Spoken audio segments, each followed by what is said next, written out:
जो दिल्ली जंतर मंतर पर प्रोटेस्ट कर रहे थे, अगर केंद्र सरकार का कोई नुमाइंदा आकर उनसे 20 दिन के अंदर मिलता तो इस तरीके का न तो प्रोटेस्ट होता, न उन युवाओं पे लाठीचार्ज करना पड़ता और न इस तरीके की अमानवीय घटना जो कल दिल्ली में हुई वो न होती। बहुत ही सरकार का नपुंसकता वाला जो कह सकते हैं वो रवैया था। जिस तरह से सरकार ने सोनम वांगचुक जी को उठाया और उस प्रोटेस्ट को ख़त्म करने की, उनको ये नहीं पता था कि चिंगारी थी, अब जो है पूरे देश में आग लगेगी। जो उसको लेकर आज युवा, उदयपुर का युवा सड़कों पर है, प्रोटेस्ट कर रहा है और इस केंद्र सरकार को बताने की कोशिश कर रहा है कि आपको आने वाले समय में युवा को जवाब देना पड़ेगा, क्योंकि इसी युवा पीढ़ी ने नरेंद्र मोदी जी को उस सिंहासन पर बिठाया था। अगर उस सिंहासन पर युवा बिठा सकता है तो वहाँ से गिरा भी सकता है। दिल्ली में जो आतंकवादी घटना हुई उसको आतंकवादी घटना ही बोलते हैं। बच्चे मांग कर रहे थे, जायज मांगती, आके बात करते तो सुलझ जाता मामला। ऐसे किडनैप करना और ये सब गलत है। हम सब भी, हमारे छोटे भाई बहन हैं, उनके प्रोटेस्ट में यहाँ पे खड़े हुए हैं। सीधी सीधी मांगे, जिस मंत्री के रहते हुए अगर पेपर लीक हो रहे हैं तो उस मंत्री को इस्तीफा दे देना चाहिए।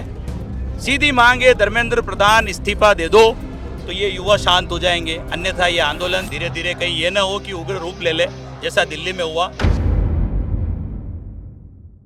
नमस्कार, मैं मीनल गौड़ और आप मेरे साथ देख रहे हैं अलबेला राजस्थान।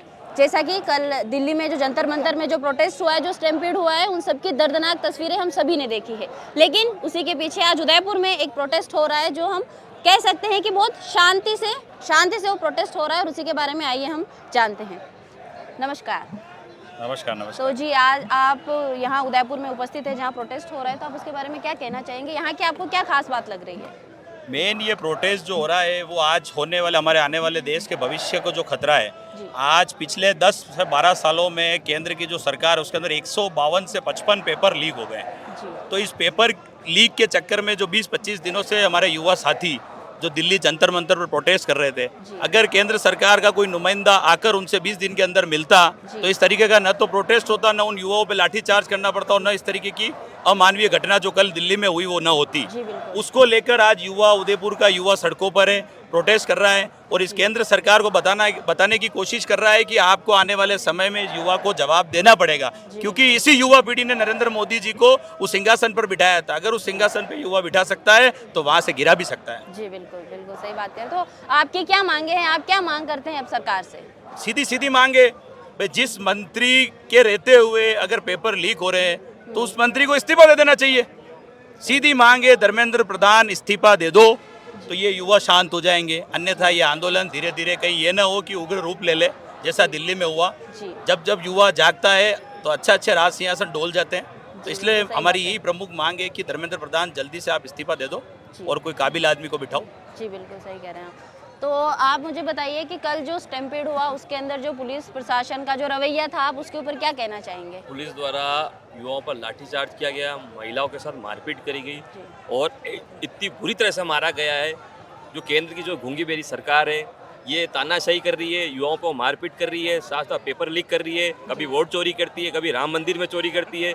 तो ये देश का वातावरण इन्होंने बिगाड़ दिया है। आने वाले लोकसभा चुनाव में केंद्र में एक सत्ता बदलेगी और नरेंद्र मोदी को घर भेजने का काम यूथ कांग्रेस, एनएसयू, जितने भी कांग्रेस के परिवार सब मिलकर करेंगे।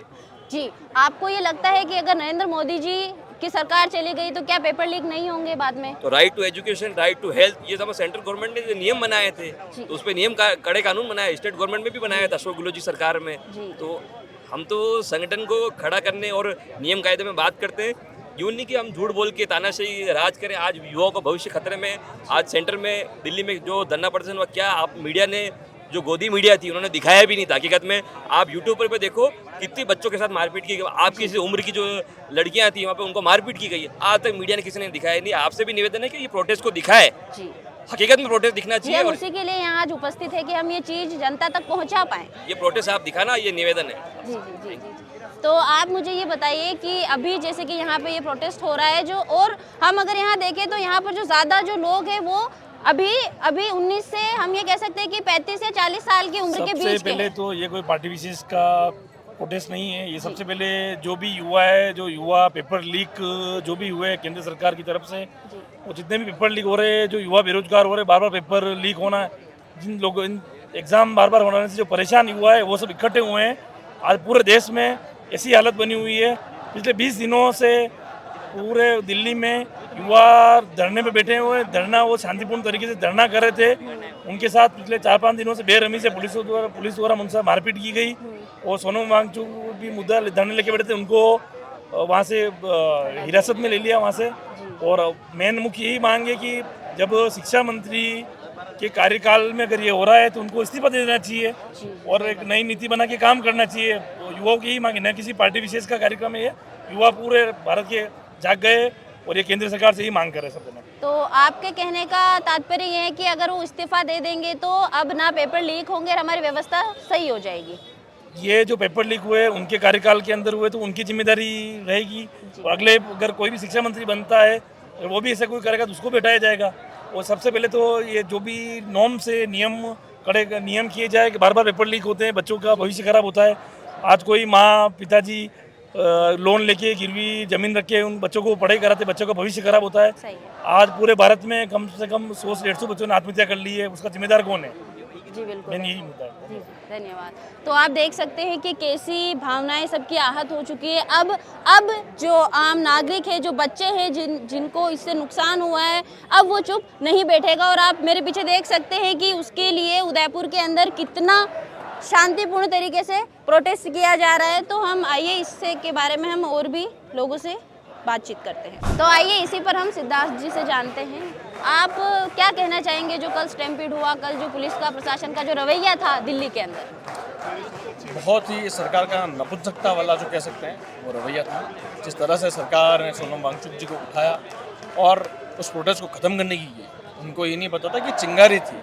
अब जो है पूरे देश में आग लगेगी। जो उदयपुर का जो माहौल आज बना है, ये मैं दावे के साथ कह सकता हूँ कि पूरे देश में अब युवा घर से निकलेगा। क्योंकि हम बहुत कोशिश करते थे इतने समय से कि युवा घर से बाहर निकले, खुद के हकों की मांग खुद करे, परंतु कहीं ना कहीं युवा सोया हुआ था। मुझे लग रहा है कि आज मेरे को देख के बहुत बड़ी खुशी हो रही है कि उदयपुर में भी इतने बड़े युवा, इतने भारी मात्रा में युवा लोग निकले हैं और ऐसे प्रोटेस्ट से जुड़े हैं। तो आज केवल नीट पेपर की मांग को लेकर जुड़े हैं, लेकिन मैं चाहता हूँ कि इन युवा से आपके चैनल के माध्यम से कहना चाहता हूँ कि तमाम जो युवा आज खड़े हैं ये हर एक उस मुद्दे के लिए आए। आज उदयपुर की कोई बात हो उस मुद्दे के लिए आए, पेपर लीक की बात हो उस मुद्दे के लिए आए, देश के विकास के मुद्दे की बात हो उसके लिए आए, खुद के हक के मुद्दे की बात हो उसके लिए आए, परंतु सड़कों से बाहर निकले और जो भी अधिकारी हैं, जो नेता हो, जो भी, चाहे कांग्रेस पार्टी का हो चाहे भाजपा का हो, कोई किसी भी पार्टी का हो, उनसे जवाबदेही ले, उनसे जवाब ले कि आप हमारे जो भविष्य है उसके साथ खिलवाड़ होगा नहीं होगा। चुनाव में जब कोई वोट मांगना है तब उनसे पूछें कि क्या आप हमारी भावनाओं पर खरे उतरेंगे, क्या आपने हमारे सपनों पर खरे उतरेंगे, क्या आपने अपने जो मैनिफेस्टो में जो वादे किए हैं उस पर खरे उतरेंगे। अगर वो उस चीज़ में हिचकिचाता है तो आप उसको वोट ना दें। कोई भी पार्टी हो, कोई भी कैंडिडेट हो, कोई भी लीडर हो, चाहे मैं हूँ कोई भी हो, परंतु हर युवा अब खुद की जवाबदेही ले कि हमारा भविष्य सिक्योर हाथों में होना चाहिए। सिक्योर ऐसी सरकार होनी चाहिए जो युवाओं की सोचे, जो हर एक उस आम वर्ग की सोचे, जो गरीबी की सोचे, जो मध्यम वर्ग की सोचे, हर एक उस तबके की वर्ग की सोचे। ऐसी सरकार हमें बनानी है। तो जो जेनजीज जो अभी आप देख रहे हैं कि जो एक प्रोटेस्ट कर रहे हैं, तो मेरे को लगता है कि बहुत अच्छा देश में अब बदलाव आएगा। आने वाली सरकार बहुत मजबूती से होगी क्योंकि अब युवा घर से निकल चुका है। जी धन्यवाद। तो आज जो उदयपुर में शांतिपूर्वक जो प्रोटेस्ट हो रहा है उसके ऊपर आप क्या कहना चाहेंगे? क्या शांति से ये जो बदलाव लाना चाहते हैं वो आएगा? आएगा, टाइम लगेगा, धीरे धीरे आएगा। एक ताश का पत्ता गिरेगा तो सारे गिरेंगे नीचे। अच्छा, तो अच्छा एक कर का रहे हैं इस्तीफा आएगा तो बाकी सबके इस्तीफे आएंगे, क्या हम ये मतलब इस्तीफे की बात नहीं कर रहे अपन जी? अगर तो आप एक कोई थोड़ा गलत, खुल के बताइए कि आप अपनी बात को थोड़ा सबसे स्पष्ट पहले तो कीजिए। मैडम सरकार को 2 नौकरियां निकालनी चाहिए, जी जिसमें शर्म करने का अधिकारी हो और शर्म करने वाला नेता हो। जी उनको आना चाहिए कि वो तो आएंगे नहीं नीचे, कम से कम वो नेता तो आएंगे नीचे जो जिसको प्रोटेस्ट उसके लिए करा है, कि वो शर्म करे। दिल्ली में जो आतंकवादी घटना हुई उसको आतंकवादी घटना ही बोलते हैं। बच्चे मांग कर रहे थे, जायज मांग थी, आके बात करते तो सुलझ जाता मामला। ऐसे किडनैप करना और ये सब गलत है। हम सब भी, हमारे छोटे भाई बहन हैं, उनके प्रोटेस्ट में यहाँ पे खड़े हुए हैं। तो उसका ये मतलब है मैम कि जो बच्चे ये कर रहे हैं, सोनम वांगचुक की रिहाई और उनका इस्तीफा, तो इस्तीफा तो उनको देना चाहिए। इस्तीफा नहीं भी देते तो कम से कम माफी तो मांगे नीचे उतर। तो जो दिल्ली में जो घटना हुई वो आपके कहने का अर्थ है कि वो गलत थी, वो नहीं होनी चाहिए थी? वैसी नहीं होनी चाहिए। बच्चे मांग कर रहे थे बैठ के बात करने की, तो बैठ के बात करते तो इतनी बड़ी घटना नहीं होती। दिल्ली वाला तो आप बिल्कुल ही हटा दो। दिल्ली वाला तो एक तरह का आतंकवादी घटना ही थी। वो वहाँ पे जो लीडर है वो भी अपने मोटो से भटक गए थे। वहाँ पे हिंदू विरोधी बातें होने लग गई, और ये सब वहाँ सही नहीं है। यहाँ पे एकदम शांति से हो रहा है। तो आप ये भी मानते हैं कि वहाँ पर जो आंदोलन हो रहे थे उसके अंदर कुछ ऐसे असामाजिक तत्व भी थे, बिल्कुल तो वो वो प्रोटेस्ट अपने को पूरी लाइव तरीके नजर आ से रहा है भी, ना। जी अगर कोई बिल्कुल, बंदा तिरंगा लेके पैर में गिरा रहा है और वो सामने जो अधिकारी है वो उसको डंडे से हटा रहा है, तो वो एक आतंकवादी घटना है, अपने लिए वो आतंकवादी है। जी बिल्कुल बिल्कुल, धन्यवाद।